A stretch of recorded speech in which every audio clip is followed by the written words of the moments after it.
Inaccessibility to areas ravaged by the raging wildfire in the county of Isiolo and lack of proper equipment have derailed efforts by residents of Bassa location, Cherab sub-county, to put out another fire that broke out today. Raging wildfires are still devouring swathes of grassland in Isiolo South and Isiolo North constituencies, where more than 200,000 acres of pasture land has been destroyed. NTV's Margaret Kimathi is still braving the unforgiving terrain of the county of Isiolo. In our reports. A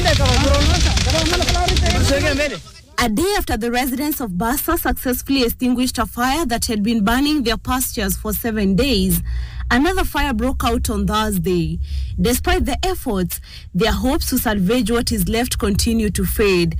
They are urgently calling on the government to step in and provide assistance. Na leo nimetuma zaidi ya vijana, wazee na akina mama zaidi ya 45 na saizi wako kungangana kutengeneza cutline kabla hiyo moto haijafika mahali wako sai. Despite the deployment of 200 rangers by the Kenya Forest Service in Sericho on Thursday, members of the local community in Bassa were mobilized to contain a fresh fire in the area.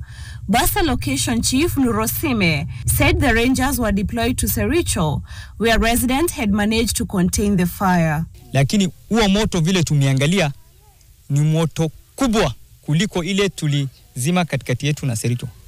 Hii moto ni kubwa. Mimi naona ni ngumu kuzima.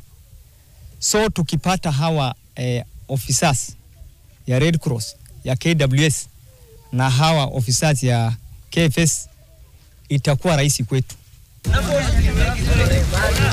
In Sericho area, the situation is different. The residents have contained the fire as they mobilize the entire village in an exercise that would test their resilience to the limits. The residents discounted earlier claims that some herders lit up the pasture with an aim of eliminating ticks, saying that practice was abandoned long time ago. Wanyama wamekwisha juzi 3 days ago, watoto ya ndofu walisijui kama mama yao walikufa, waliingia sehemu za badana. Watu wa KWS walitoroka hapa wakakimbia huko kuokoa hiyo kitu. Wanyama nyingi zilikufa, nyingi tuliokoa. Sababu imesingirwa na moto, hawana njia, tuliwafungulia njia, tukazima upande moja tukawatoa.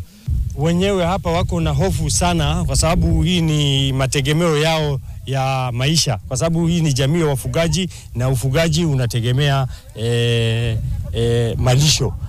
Hii moto imechoma zaidi ya 70% ya malisho ya sehemu hii. Officials from the Kenya Forest Service on Thursday toured Sericho to evaluate the damage caused by the ongoing fire.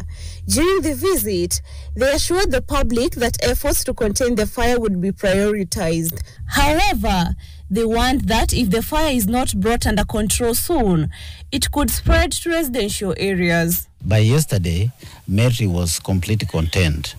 However, we have still left some of our officers on the ground to keep on monitoring in case of re-emergence. And I'm sure that by the end of this week, all the fires shall have been contained. After days of relentless efforts to extinguish the flames, these residents can finally breathe a sigh of relief after successfully putting out the fire, securing part of their grazing zones.